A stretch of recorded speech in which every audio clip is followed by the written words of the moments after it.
J'aime l'onction du Saint-Esprit. Je monte, j'entends que l'onction est quelque part. Mais là, vous m'invitez. Alléluia. J'entre et je dis, c'est chez nous. J'ai dit à Frère, c'est chez nous. C'est chez nous. Frère, où que vous soyez, restez sous l'onction. Même si les théologiens viennent vous embrouiller, ne perdez pas l'onction. C'est l'onction qui fait la différence.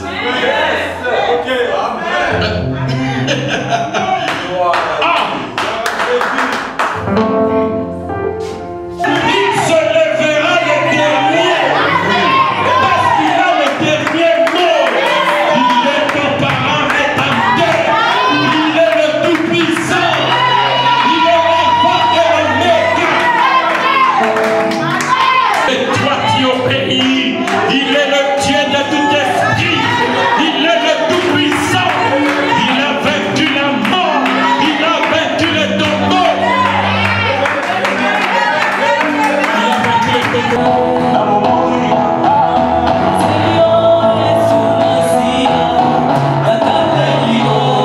Yesu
Alléluia. Est-ce que vous êtes dans la joie ce soir?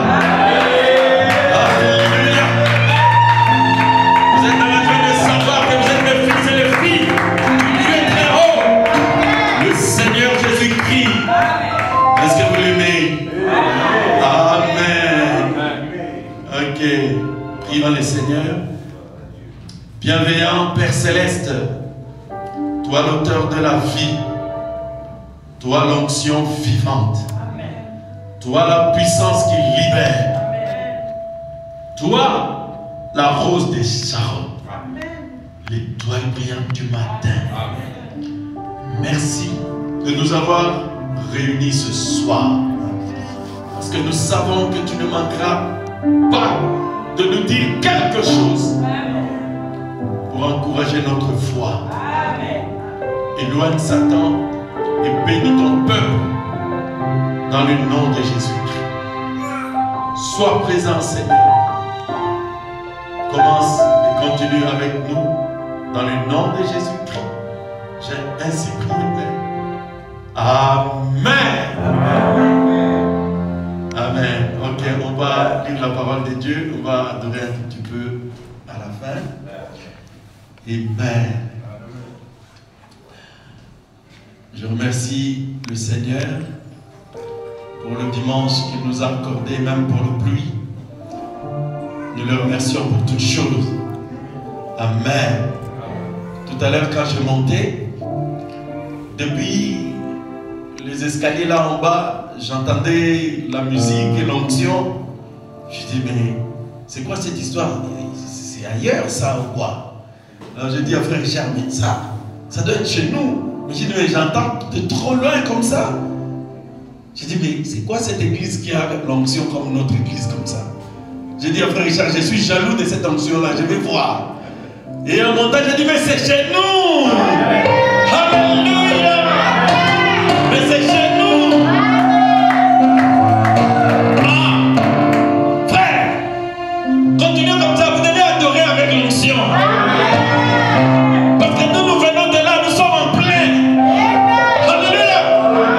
Nous amours saints, nous amours saints, nous amours saints, nous amours saints, yo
lire la parole de Dieu.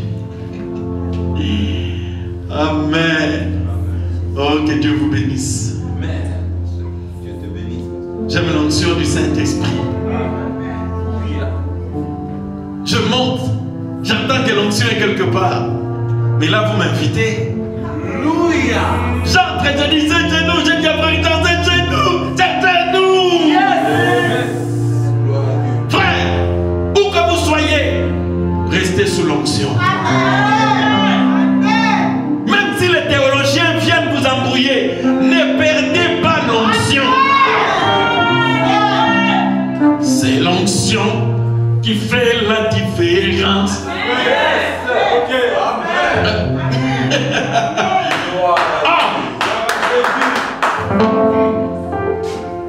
Bon, Job, chapitre 19, depuis le verset 23 jusqu'au verset 27. Bon, je vais demander à vous qui avez des tablettes, des téléphones, trouvez-moi la prédication. Je sais que mon Rédempteur est vivant. Prêché, je crois, le 6 avril 1958. Le 6 avril, c'est l'anniversaire de quelqu'un. C'est l'anniversaire d'un prédicateur. Un puissant prédicateur. Il est né le 6 avril.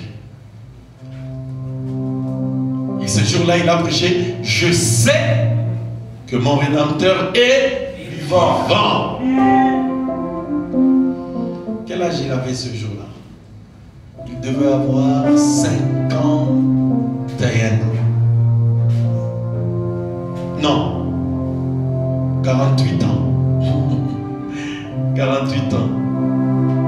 Ou 49 ans, très exactement. Amen. Job, oui. Job 19, de 23 à 27. Trouvez-moi ça sur les tablettes, s'il vous plaît. Regardez dans mon... Bon, je n'aurai peut-être pas le temps de le lire, c'est pas grave. Oui. Oui, nous lisons la parole au nom de Jésus. Oh, je voudrais que mes paroles fussent écrites. Qu'elles fussent écrites dans un livre. Je voudrais qu'avec un burin de fer et avec du plomb, elles fussent pour toujours gravées dans le roc. Mais je sais que mon Rédempteur est vivant et qu'il se lèvera le dernier sur la terre. Quand ma peau serait détruite, il se lèvera. Quand je n'aurai plus de chair, je verrai Dieu. Je le verrai et il me sera favorable. Mes yeux le verront et non ceux d'un autre. Mon âme languit d'attente au-dedans de moi. Vous direz alors, pourquoi le poursuivons-nous? Car la justice de ma cause sera reconnue. Craignez pour vous le glaive. Les châtiments par le glaive sont terribles. Et sachez qu'il y a un jugement. Amen. Proverbe 16, 4.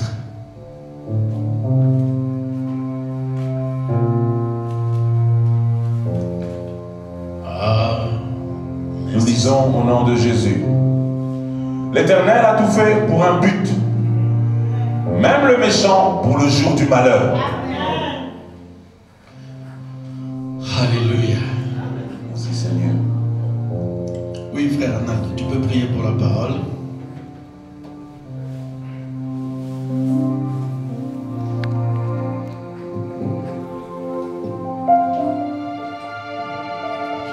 Prions le Seigneur. Merveilleux Dieu, notre Père Céleste. Seigneur, nous nous souvenons de ce que ton serviteur David disait qu'il était dans la joie quand on lui disait d'aller dans la maison de l'Éternel. Seigneur, nous nous sentons de même, nous avons le même sentiment que David et nos cœurs se réjouissent, Seigneur, de ce que nous voyons les portes de ta maison s'ouvrir et nous venions t'adorer, Seigneur.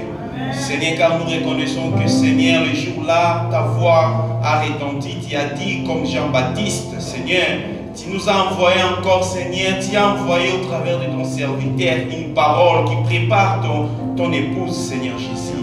Nous voici, Seigneur, réunis dans ce lieu Seigneur, nous savons que tu as dit, là où 2 ou 3 personnes se réunissent à ton nom, tu te trouves au milieu d'eux, Seigneur. Nous croyons que tu es au milieu de nous, Seigneur. Parle-nous maintenant, Seigneur Jésus. Circoncire, ô Père bien-aimé, nos cœurs, Seigneur. Dispose-nous, Seigneur, de recevoir ta parole, Père. Oh Dieu, car nous venons pour être de bons citoyens, Seigneur. Nous venons dans ta maison pour que nos vies changent, Seigneur. Parle-nous, Père bien-aimé. Car nous avons soif et faim d'entendre ta parole et de t'écouter, Seigneur Jésus-Christ, et nous faire des reproches, car le jugement commence dans ta maison, Seigneur. Il est écrit que l'épouse se prépare elle-même, Seigneur. C'est ta parole qui nous prépare, Seigneur. Bénis ton serviteur par qui tu vas nous parler. Remplis-le encore davantage de ton esprit, Seigneur. Bénis l'auditoire, Seigneur. Nous remettons tous les 4 coins de ces bâtiments entre tes mains, Seigneur. Puisse ton esprit venir manifester les mêmes œuvres de Jésus-Christ. Seigneur, nous remettons le début et la fin entre tes mains. Reçois la gloire, l'honneur au nom puissant de Jésus-Christ, notre Sauveur. Nous avons ainsi prié. Amen. Amen. Amen. Veuillez vous asseoir. Est-ce qu'il y a des visiteurs? Non? Ah, gloire à Dieu. Je vous salue encore ce soir dans le nom précieux de notre Seigneur Jésus-Christ. Amen. Et nous remercions le Seigneur par cet événement grandiose qui fait même que vous et moi, nous puissions être debout ce matin. Et c'est à cause de la Pâque. Frère Branham dit que la Pâque a scellé toutes les promesses de Dieu. Amen. Toutes les promesses de Dieu deviennent vraies grâce à la Pâque. Grâce à la résurrection du Seigneur Jésus-Christ. Et le prophète dit que la résurrection du Seigneur a donné un solide fondement qui est la base de la foi chrétienne. Amen.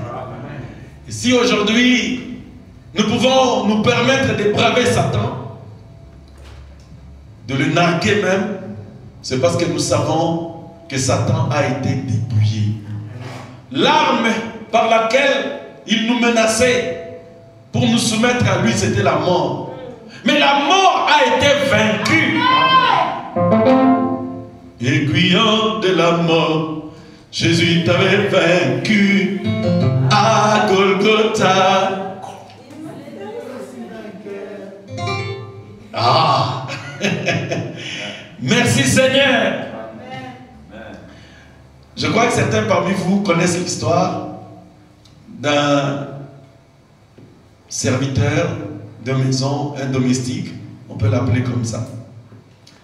Alors qu'il était à la serviteur de papa, de maman, et bien sûr, il devait être aussi le serviteur des enfants. Et un jour, l'enfant a cassé un verre ou un plat. Le serviteur lui a dit: ah, ça y est, papa est sévère, maman aussi d'ailleurs. Je vais le dire à tes parents. Et l'enfant s'est mis à supplier le serviteur. Il dit: non, ne m'accuse pas, s'il te plaît. Alors depuis, le serviteur commença à régner sur l'enfant. Dès que les parents ont les dos tournés, il dit: toi, viens ici, allez, lave toutes les assiettes là-bas, à ma place. S'il veut parler, je veux accuser. Alors l'enfant commençait à maigrir. Jusqu'à ce qu'un jour, il dit: ah, lave les assiettes, non, je ne le fais pas. Je vais accuser, vas-y.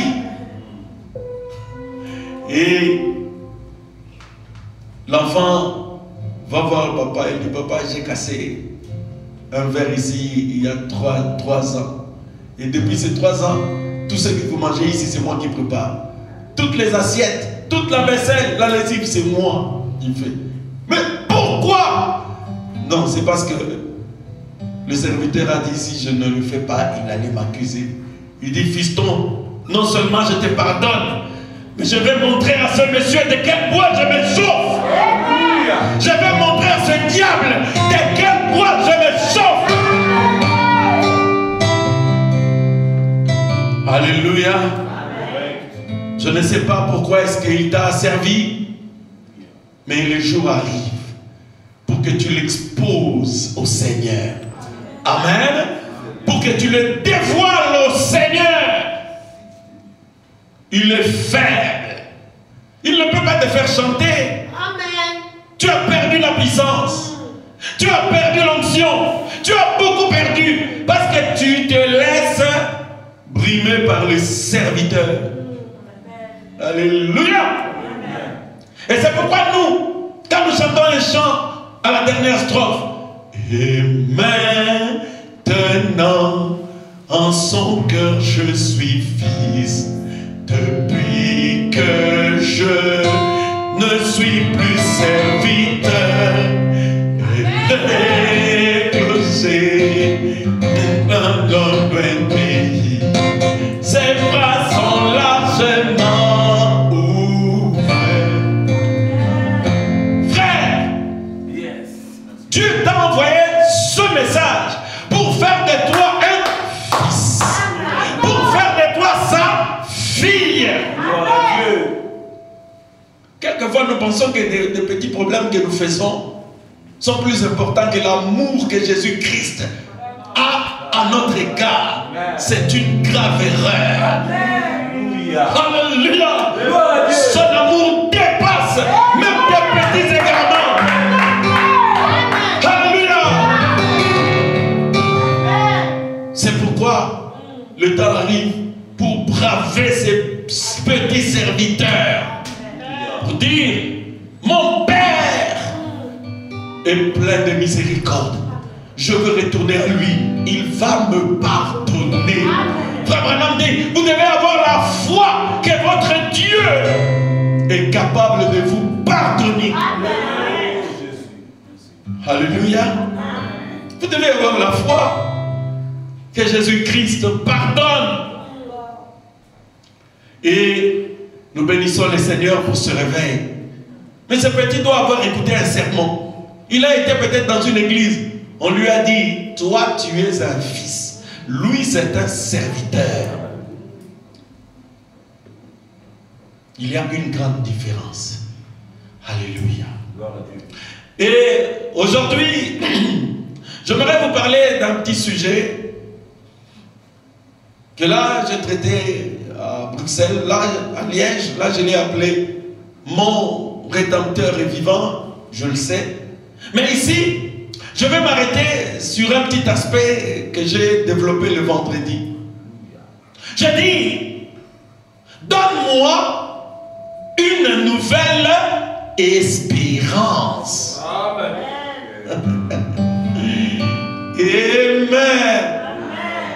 Nous voulons que Jésus nous donne une nouvelle espérance.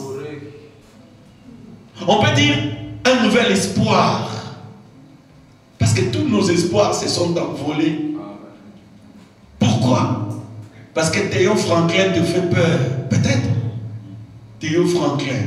C'est ça? Oui. Théo Franklin. Franklin. Bon. D'abord, ça va, c'est comme ça. Un jour, le frère Richard qui est à la caméra là-bas était pourchassé par, je ne sais pas, c'était Tobiac ou je ne sais pas qui à l'époque.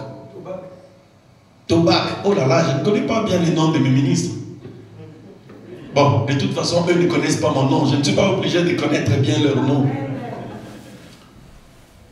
Alors, il est arrivé, il tremblait. Il dit, mais il me pourchasse. On dit qu'on va me refouler.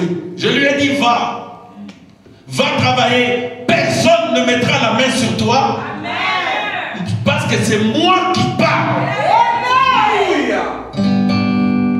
Théo Franken, Tobia qui n'ont pas plus de puissance que moi. Parce qu'il est écrit, celui qui est en nous est plus fort que celui qui est dans le monde. Je les ai croisés plusieurs fois dans les dossiers de régularisation. Ils ne m'ont jamais vaincu. Ils ne m'ont jamais vaincu. Pourquoi? Parce Parce que eux, ils regardent à leur loi, à leur règlement. Moi, je regarde à celui qui a dit, partout où foulera la plante de votre pied, Seigneur, je vous l'accorde. Quelle est la loi qui est plus forte? C'est la leur ou c'est la nôtre? C'est la nôtre. Gloire à Dieu. Je les ai croisés des dizaines de fois, ils ne m'ont jamais vaincu. Alléluia. Parce que ma foi, je la repose sur un fondement solide, à savoir que Jésus, celui qui a fait la promesse, il est vivant. Alléluia. Nous les avons parfois croisés dans les domaines de la santé. Quand ils vous ont condamné, je dis, c'est alors que le médecin, le grand docteur Jésus entre en scène. Quand eux, ils ne peuvent plus rien pour des maladies incurables, quand ils ne peuvent rien, c'est à ce moment-là que nous enfilons nos gants. Nous mettons nos blouses et nos stéthoscopes spirituels. Et quand nous nous levons, là où eux ont échoué, c'est là que nous nous réussissons. Amen. Et en ce moment-là, qui est le vrai docteur? Amen. Est-ce que vous êtes avec moi? Je suis venu aujourd'hui te donner une nouvelle espérance. Le prophète dit, nous avons eu beaucoup d'illusions. Nous vivons dans les ténèbres. Il fait très sombre dans cette vie. Frère, certains font des choses, cela va comme sur des roulettes. Mais toi, quand tu essayes, c'est difficile. C'est bloqué là-bas, c'est bloqué ici, c'est bloqué là-bas. Oui, c'est la preuve que tu es étranger dans ce monde. Le diable ne te fera pas de cadeaux. Tu es un fils promis de notre Dieu. Ton destin, c'est de vaincre par la puissance de Jésus-Christ. C'est pourquoi Job disait, je sais que mon Dieu puise tout. Je puis tout par celui qui me fortifie. Car je reconnais que mon Dieu peut tout et rien ne s'oppose à sa volonté. Alléluia. Pourquoi sommes-nous ici? Je ne sais pas si on a trouvé cette prédication, Bandego. On n'a pas trouvé. Ah, dommage. Frère Richard, même mis dans ton téléphone. Je vais regarder. Ah, je sais que mon Rédempteur est vivant. Prêché le 6 avril 58. Au paragraphe 9, Frère Branham dit, nous venons ici dans un but.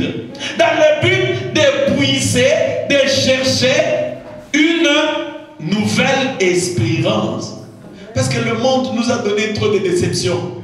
Nous avons reçu des lettres qui nous ont découragés. Nous avons eu des rapports. Nous avons suivi les informations à la télé qui ont bousculé notre foi. On dit qu'il n'y a pas de travail.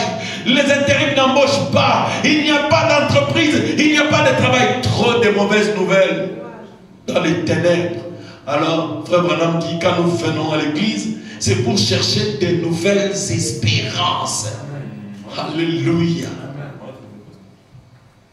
Oui. Paragraphe 9. Je ne sais pas si c'est la même version. De 58.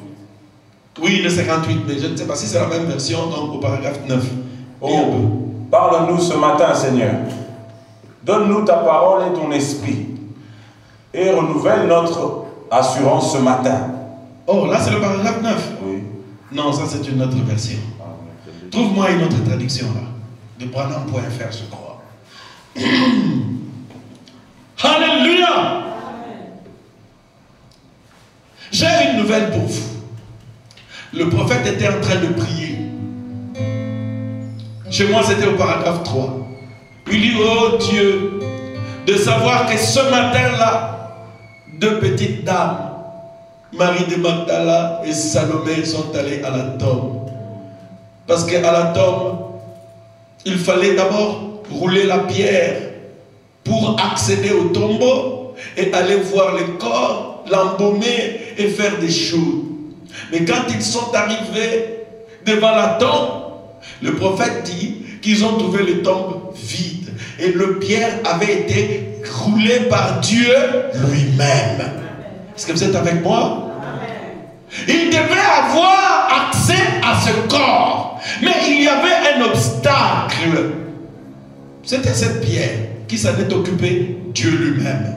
C'est pourquoi toi mon frère, toi ma soeur, pour des choses qui te dérangent, là où on a enterré ton argent, là où on a enterré tes papiers, là où on a enterré ta maison, là où on a enterré ta vie, là où on a enterré tes avoirs, ce tombeau-là, quelqu'un va s'occuper de la pierre. Le même ange qui était descendu du ciel pour dérouler la pierre, il est ici pour dérouler cette pierre, et ça sera Dieu lui-même. Oui, et comme nous sommes venus, la raison pour laquelle nous venons, c'est dans un seul but. Celui de pouvoir trouver de nouvelles espérances. Nous sommes ici sur terre et nous savons que nous vivons dans les ténèbres. Nous ne devons pas simplement nous imaginer un peu de ces choses ou nous faire des illusions. Parce que nous savons que nous vivons dans les ombres de la mort. Chaque fois que nous entendons la sirène d'une ambulance, lorsque nous passons devant le cimetière, lorsque nous voyons un hôpital, chaque cheveu gris, cela grave dans notre mémoire que nous sommes dans des gens perdus. Les jeunes comme les vieux. Nous sommes venus en un tel matin pour recevoir des espérances. Mais pour tous, on a espérance, mon sous-sous. Pour on découragement, mais tout le monde a espérance, mon sous-sous, qui viennent du ciel. De nouvelles espérances en rapport avec la raison et le but de notre présence ici. Amen. Alléluia. Amen. Écoutez-moi, mes frères. Oubliez ce que nous avons entendu à la télé. Oubliez ce que le Fils des étrangers t'a écrit. Oublie ce qu'on t'a écrit par une société de logement, par une entreprise où tu as été chercher le travail. Oublie tout ça. Cela t'a découragé. Mais ici, je vais te donner une nouvelle espérance. Je veux que tu saches. Car si celui qui ferme et personne ne peut ouvrir. Quand il ouvre, personne ne peut fermer. Mon âme bénit l'Éternel et n'oublie aucun de ses bienfaits. Psaume 103.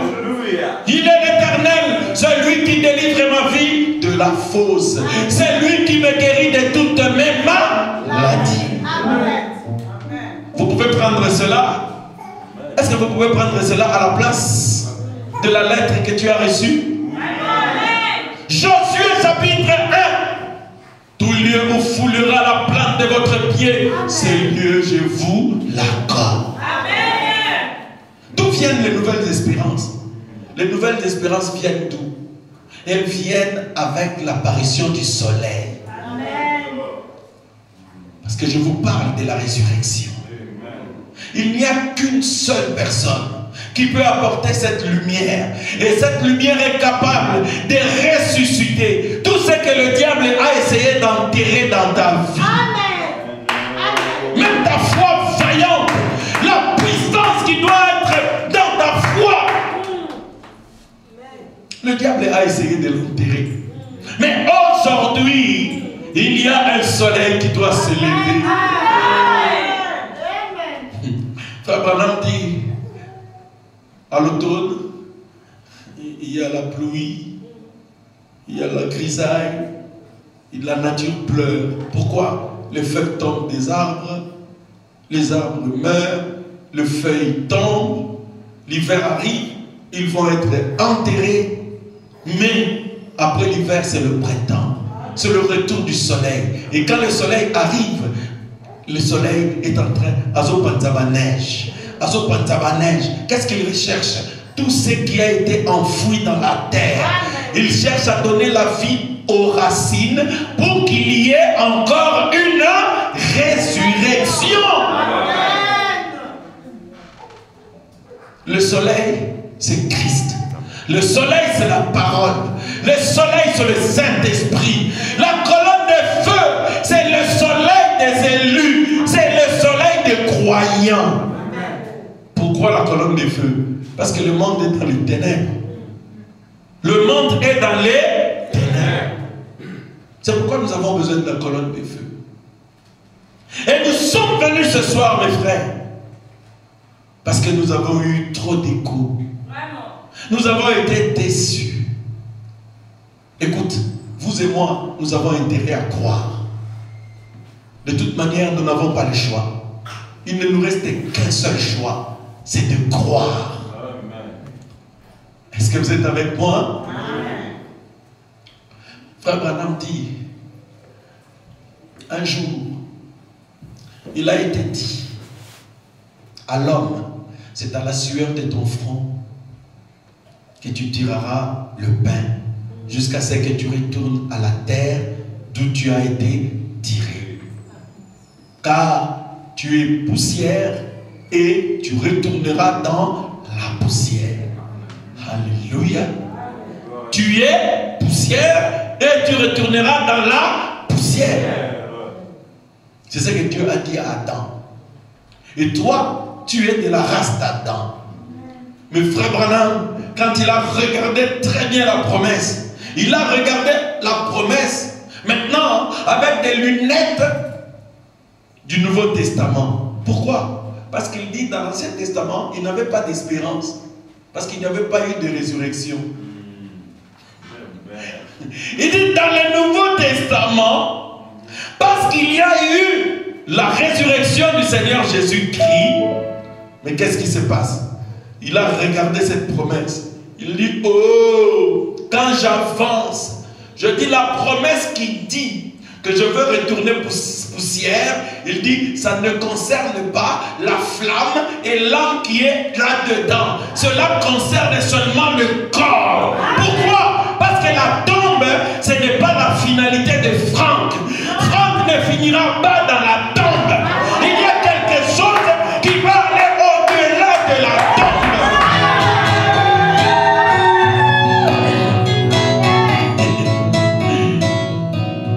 Est-ce que vous comprenez pourquoi Job a dit, même si cette peau est détruite, même si cette chair est détruite, mes yeux le verront, car mon Rédempteur est vivant.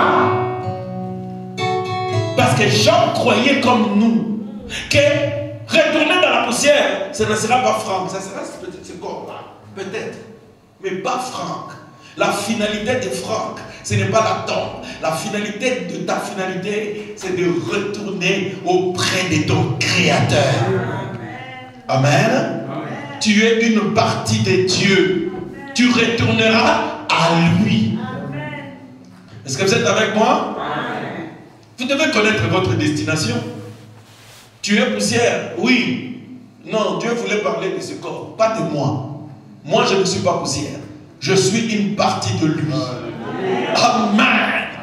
Parce qu'au commencement, la Bible dit, Dieu créa l'homme. Il le fit homme et femme. Voyez? Yes. Dieu créa l'homme. Yes. Distinguez bien cela. Genèse 1:26. Dieu a créé l'homme. Qui fut créé à quoi? À son image et à sa ressemblance. Dieu est esprit et l'homme était esprit. Et l'homme ressemblait à Dieu. Parce que Dieu a une bouche, Dieu a un nez, des oreilles exactement comme toi. Mais dans Genèse 2, la Bible dit, Dieu forma l'homme de la poussière. Là, c'est la deuxième phase. C'est cette partie-là qui ira dans la terre. C'est logique, parce qu'elle est venue de la terre. Mais nous, on a été créés. Comment? Frère Branham dit que Dieu n'avait pas besoin de matériaux pour créer l'homme. L'homme fut créé par la parole. Amen. Vous voyez de quoi vous avez été créé? La parole.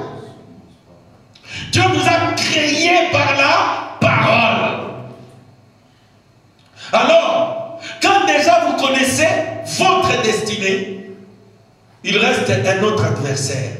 C'est que tous ceux qui s'opposent à nous, je vais vous dire la vérité, tous ceux qui s'opposent à nous sur cette terre, ça s'oppose au corps.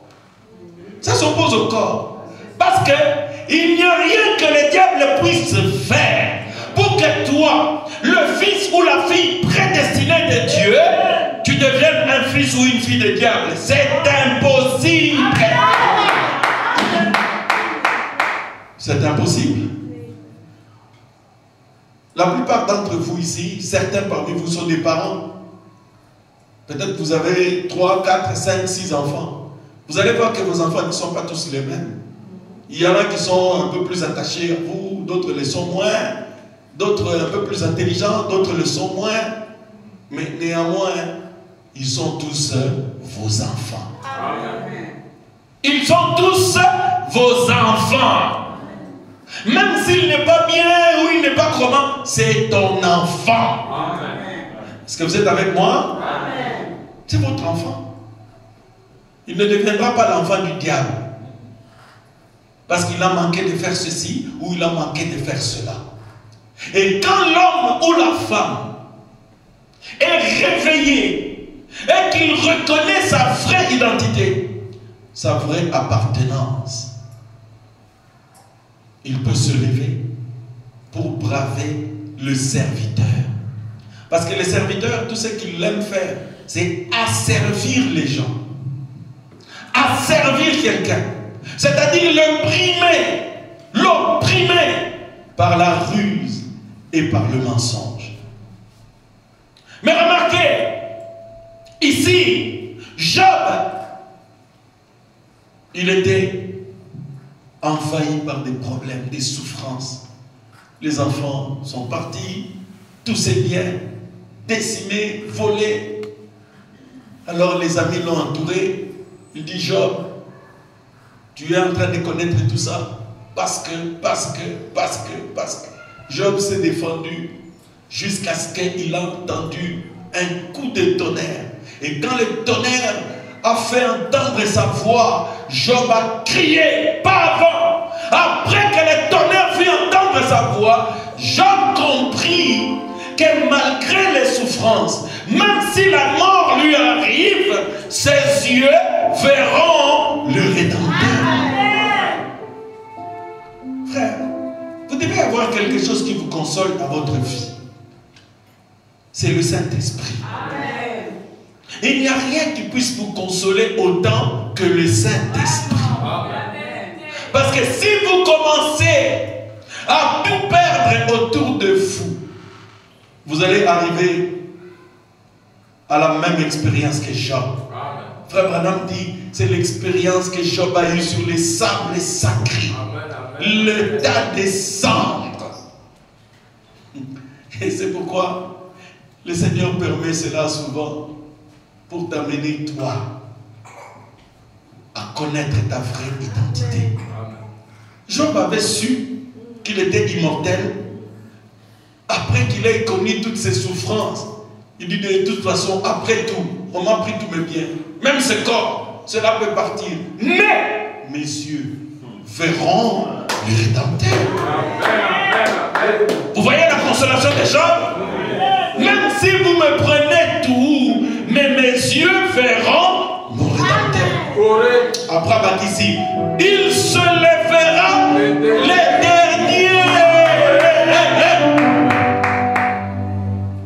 Théo Franklin ne se lèvera pas les derniers. Non. Le directeur de l'hôpital ne se lèvera pas les derniers. Non. le chef de cette entreprise, il ne se lèvera pas le dernier. Quand Dieu entre en scène, frère, même vous, ni moi d'ailleurs, personne ne peut sonder ses voies. Un jour, il y a toujours un frère, c'était le frère Richard, aujourd'hui c'est, je ne sais pas, c'est lui qui est à l'honneur. Parce que le diable est là pour l'a troublé un peu sa chambre, alors on va se venger sur le Satan. Il avait perdu ses papiers. Il n'avait plus de papiers, il était sans papiers. Alors, je lui ai dit, va travailler, rien ne t'arrivera. Je dis, mais reste là d'abord pour écouter la parole. Il a écouté la parole, il a écouté une prédication que je prêchais sur la stature d'un homme parfait. Ce jour-là, je prêchais sur la foi. Amen. La foi. Donc il y a la foi, c'est la première marche. Ensuite vient la vertu. Alors je montrais que la foi, la base de la pyramide, c'était le Saint-Esprit. Parce que la foi transmise une fois pour toutes au Saint, c'est le Saint-Esprit. La vie chrétienne commence par le Saint-Esprit. Oubliez des faux enseignements où on vous dit, oh, la justification, sanctification, puis baptême du Saint-Esprit, comme si c'était une classe. Non! Ça commence par le Saint-Esprit.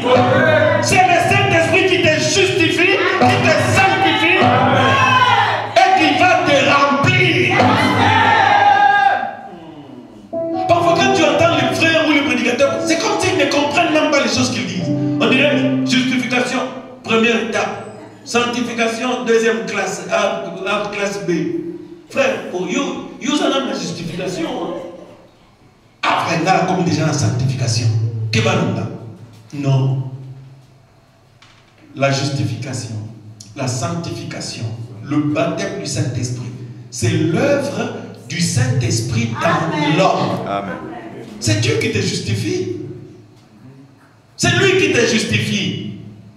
Alors je montrais que le Saint-Esprit était à la base de la pyramide. Un jour je l'expliquais, un frère, il m'a posé la question. Je lui ai dit de dessiner la pyramide. Il dit, mais pasteur, j'ai dessiné la pyramide, mais je ne comprends pas. On dirait, les vertus sont 7 normalement, mais moi j'en vois 8. Pourquoi il voit 8? Il voit la foi, la vertu, la tempérance, la... Comment l'autre là? Ah, connaissance, tempérance, et puis, allons-y. La piété, l'amour, la patience, l'amour, c'est 7 déjà. Ensuite, il y a la pyramide qui vient, la charité. Et comme il 8. Il dit, mais pasteur, mais tout le monde a 8 ans. David, laisse, c'est correct. Il dit, comment pasteur? Ce qui est en bas là-bas, c'est la foi que tu vois en bas et l'amour, la charité qui est au-dessus, c'est la même chose. Frère, un homme dit dans la foi parfaite, l'amour et la foi sont parents. Ce qui est à la base, c'est ce qui est au sommet. Jésus est l'alpha, il est l'oméga. Dans le travail de la rédemption, il est le commencement, il est aussi la fin. Toi, tu crois que toi, tu peux avoir des vertus aux hommes? Ce sont les vertus que le Saint-Esprit font mettre et pousser en toi. Toi, tu vas voir la tempérance où? La tempérance, vraiment que le problème est là, toi, tu commences à supporter. Tu vas la voir comment? C'est le Saint-Esprit en toi qui te maintient, qui te soutient. Frère, si ce n'était pas le Saint-Esprit, il n'y aurait pas de croyants dans ce monde-ci. Il y a des fois où toi, tu ne peux même rien. Si c'était toi-même, tu dis non, c'est rien, c'est fini, ça c'est fini. Mais tu vas voir, Dieu va créer une circonstance. Tu t'en sors quand même. Si tu es sincère, tu vas dire non, ça c'était la grâce de Dieu qui m'avait soutenu. C'était lui. Est-ce que je dis la vérité? Frère,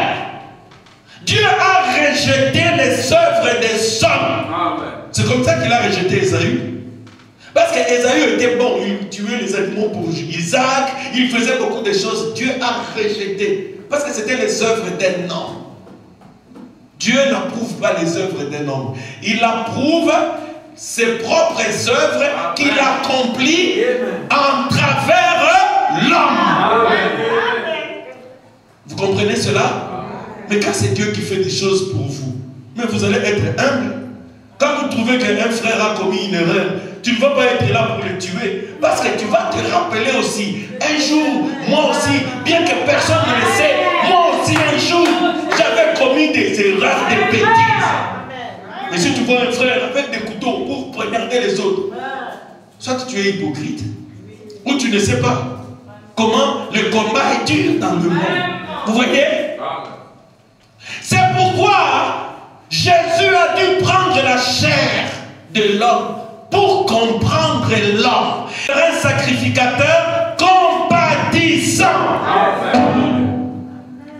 Vous comprenez la différence? Il n'est pas n'importe quel souverain sacrificateur. Il est un souverain sacrificateur compatissant. Bon, qu'est-ce que cela signifie? Je veux que quelqu'un me réponde. Ça signifie quoi? Il peut se mettre à notre place. Ah! Il peut se mettre à ta place. Il dit, oh, mon fils a eu dur, avait dur. Il dit, ma fille avait eu dur. Amen. Père, pardonne-lui. Pourquoi? Il n'avait pas de papier. Il était fatigué. C'est pour ça qu'elle avait volé, qu'elle avait fait ça. Père, pardonne-lui. Frère, je vous prêche l'évangile pour que vous sachiez compter sur la puissance de Dieu. Amen. Sinon vous serez orgueilleux.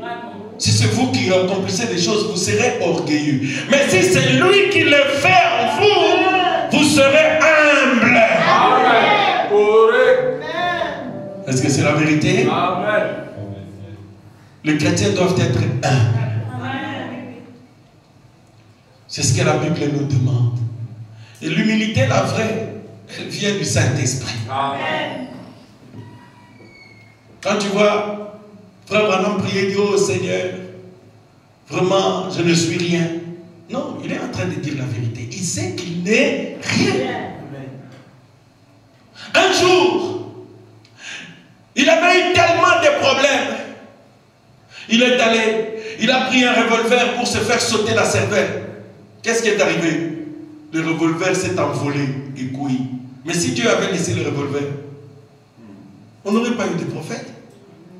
On n'aurait pas eu de prophète. Vous connaissez cette histoire? Il a pris le revolver, il a laissé donner la mort. Mais Dieu a pris le revolver et l'a jeté là-bas. Alors on lui a posé la question, il dit, Frère Branham, comment tu as fait pour t'en tirer quand toutes ces souffrances t'ont eu? Il dit non. Il dit ce n'est pas moi. Il dit c'est ma religion qui m'a soutenu. C'est ma religion qui m'a gardé. Ce n'était pas lui. Ce n'était pas sa force. Alors, toutes ces vertus-là que vous lisez, Frère Branham dit, ce sont des vertus que produisent le Saint-Esprit. La vertu que le Saint-Esprit produit, la tempérance que le Saint-Esprit produit, la patience, c'est la patience que le Saint-Esprit produit. Si ce n'est pas la tempérance du Saint-Esprit, ça va être frère ta, surtout le mot qui frère, béton bien. Surtout le frère te, béton moi bien. Mais si tu as la tempérance du Saint-Esprit, quelqu'un qui fait comme ça, toi tu as pitié de lui. Tu as pitié de lui. Vous voyez? Alors frère Branham dit, n'essayez pas de fabriquer vos vertus vous-même. Il dit, c'est comme un perdrix ou un poulet qui met le plume d'un perdrix. Ah tiens, ma plume à perdrix, comment ça la fière. Son bout de petit, le plume se détache. Mais si les plumes poussent, même s'il y a le soleil ou la pluie, les plumes ne se détacheront pas. Amen. C'est pourquoi acceptons la honte, répandons-nous et prenons le Saint-Esprit.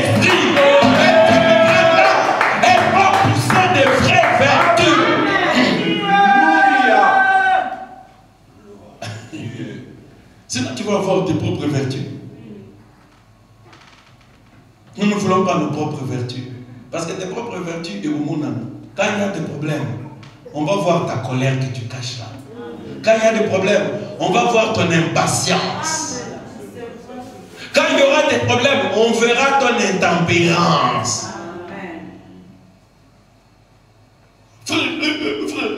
Notre frère, 5 000 euros, frère.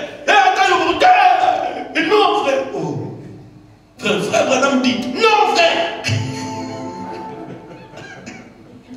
Pourquoi 5 000 euros 5 000 euros a fait perdre les plumes. Vous voyez? Et la puissance de Dieu était tombée sur frère Richard ce jour-là. Qu'est-ce que la puissance avait fait en lui? Il fumait 2 paquets de cigarettes par jour. 2 paquets de cigarettes partis. Le whisky, l'alcool parti. Il voulait même aller toucher la cigarette. Depuis le matin, il se lève, il dit, mais il y a quelque chose que je n'ai pas encore fait. Qu'est-ce que je n'ai pas encore fait? Ah, je n'ai pas fumé depuis le matin. Il prend la fumée, c'est amer. Ce n'était pas lui qui avait laissé la cigarette. C'était là le Saint-Esprit en lui qui avait rejeté la cigarette.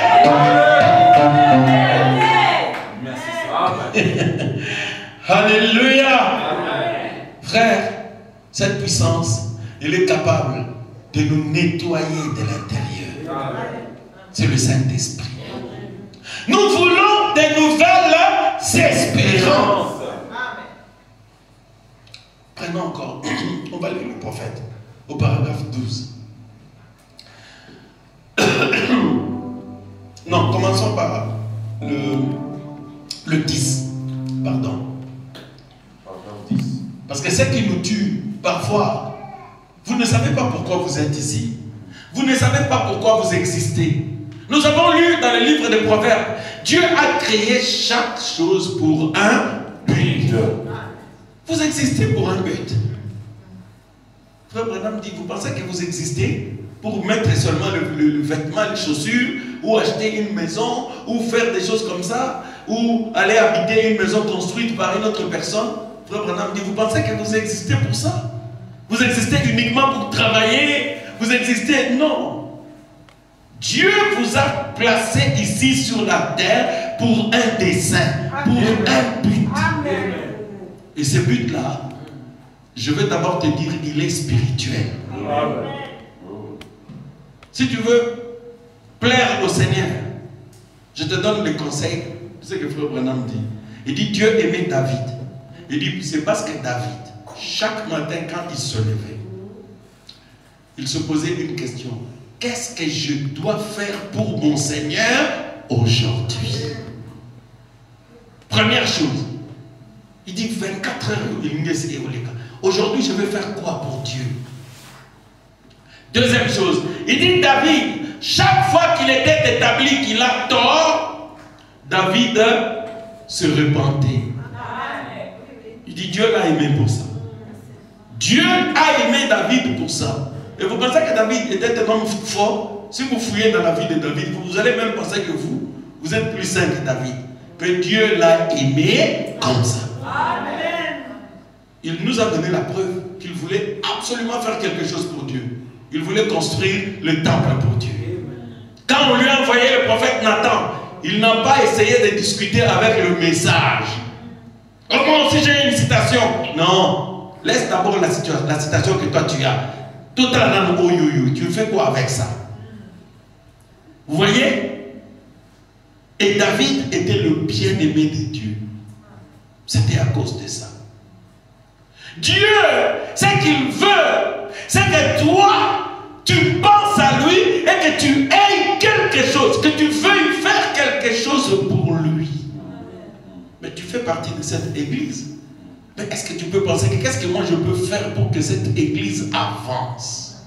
Est-ce que tu t'es déjà posé cette question? Qu'est-ce que moi je peux faire?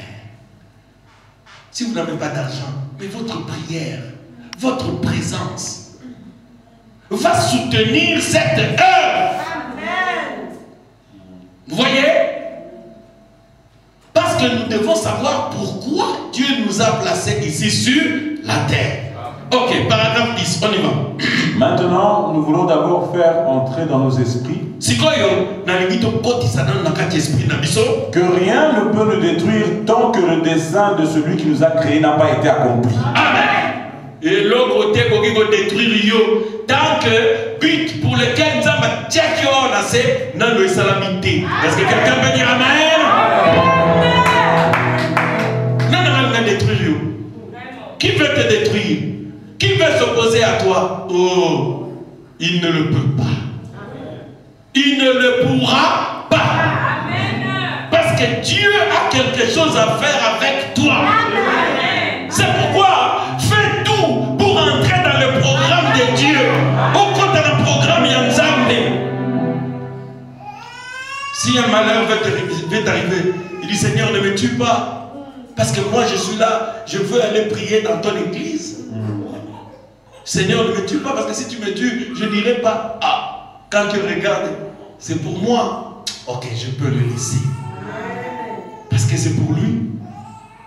Dieu, premièrement, cherchez premièrement le royaume des cieux. C'est d'abord Dieu. La Bible dit, fais de l'Éternel tes délices. Et il t'accordera le désir de ton cœur. D'abord, c'est toi qui dois faire de l'Éternel tes délices. Tu dois faire de Dieu quelque chose que tu aimes. Quelque chose, même à n'importe quelle condition, tu es capable d'être mobilisé. Quand Dieu voit cela, il va t'accorder tout ce que tu désires. Aujourd'hui, il est en train de te parler de la résurrection.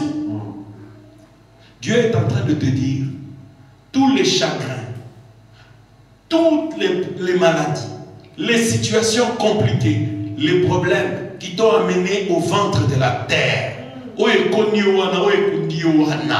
Il est en train de te dire, ce jour-là, Marie de Magdala et Salomé, ce n'était pas eux qui avaient roulé la pierre, c'était lui-même qui avait déroulé la pierre. Tu dois savoir, même pour les problèmes qui t'ont accablé, il n'y a que lui. Est-ce que tu peux croire cela? Mais si tu crois que c'est lui qui va s'occuper de ton problème, mais toi, qu'est-ce que tu vas faire? Mais tu vas t'occuper maintenant des problèmes de Dieu. Tu dis, Seigneur, moi je m'occupe de toi. Et toi, tu t'occuperas de moi.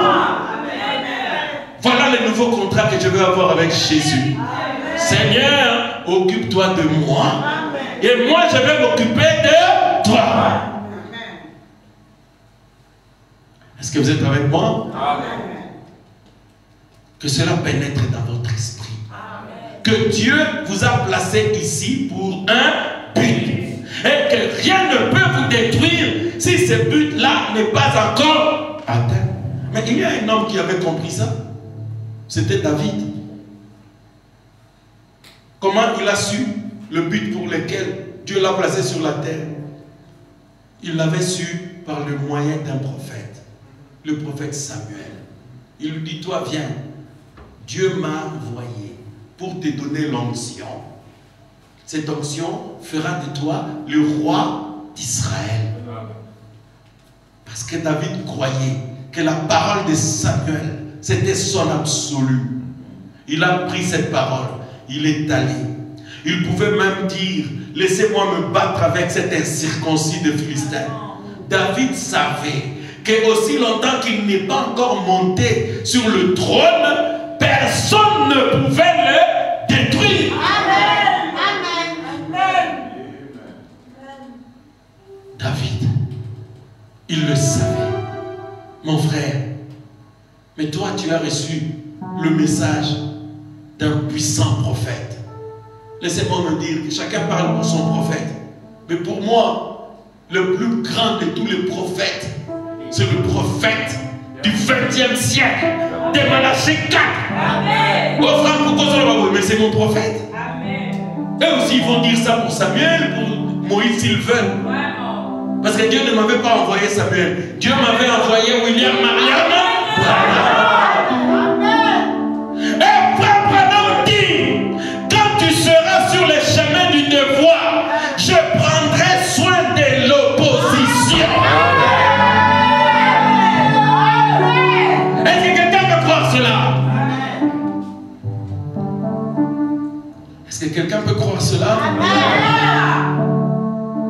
chemin du devoir, c'est aller écouter la parole. Le chemin du devoir, c'est venir servir Dieu comme vous le faites. Maintenant, quand il y aura des oppositions, des Théo Franklin, des Maquis des blocs, des histoires, Dieu va prendre soin de ces oppositions. Quand il y aura des problèmes au tribunal, quand il y aura des problèmes de santé, quand il y a des problèmes à l'hôpital, Dieu s'occupera des oppositions. Dieu, il se lèvera le dernier. Dieu va attendre qu'il parle d'abord. Dieu attendra qu'ils écrivent des lettres. Dieu attendra qu'ils te menacent comme ils veulent.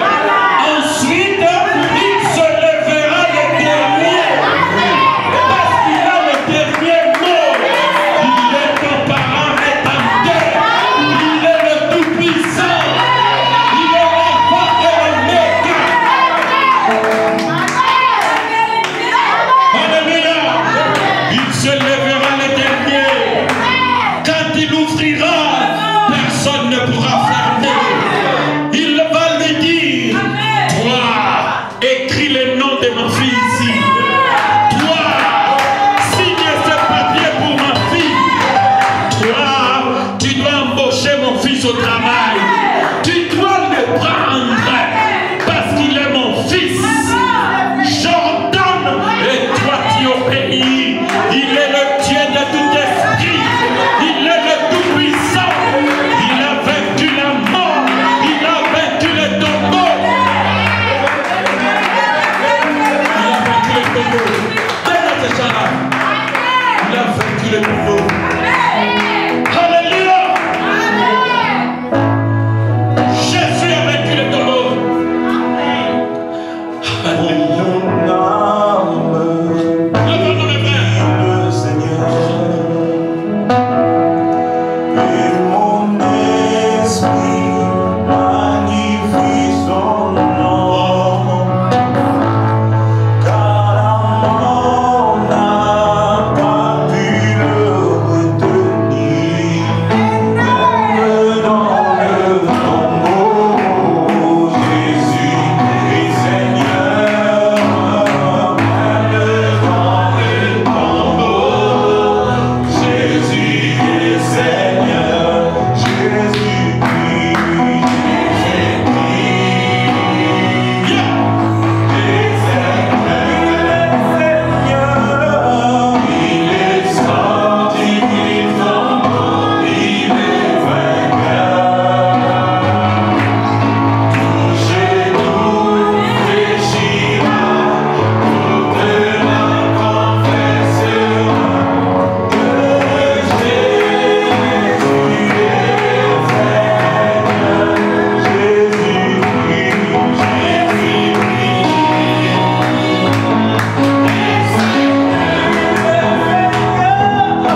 de nouvelles espérances. Nous avons espéré dans nos capacités, mais nous avons atteint nos limites. Oh oui, Jésus. Maintenant, je regarde à toi. J'accepte de te servir et je te laisse prendre en charge mon problème. Prends en charge le problème de mon frère, de ma soeur. Fais quelque chose pour chacun d'eux. Je leur ai dit, toi tu es plus puissant que ceux qui sont dans ce monde. Seigneur, je le crois parce que c'est la vérité. Tu es plus puissant que le roi de ce pays. Tu es plus puissant que le commissaire des États. Tu es plus puissant que le prince de ce monde. C'est pourquoi, à toi le dernier mot. Accorde-leur ce qu'il leur faut maintenant. Au nom de Jésus-Christ, je leur communique la foi. Communique-leur la foi par le Saint-Esprit. Qu'ils reçoivent la foi. Qu'ils reçoivent la foi. Qu'ils reçoivent la vraie foi. La révélation de savoir que Jésus-Christ est le Tout-Puissant.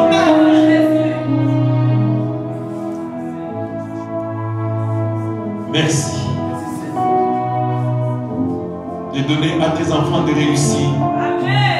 Là où ils ont échoué depuis toutes ces années, qu'ils réussissent et sachent que toi tu es Seigneur. Merci Jésus. Bénis tes enfants. Bénis les services des dîmes et des offrandes. Nous remettons notre salle entre tes mains. Pour ceux qui le peuvent, Seigneur, mets dans le cœur de tes enfants de soutenir cette œuvre. Parce que nous savons que tu sauveras, tu guériras et tu restaureras. Au nom de Jésus-Christ, nous avons ainsi prié.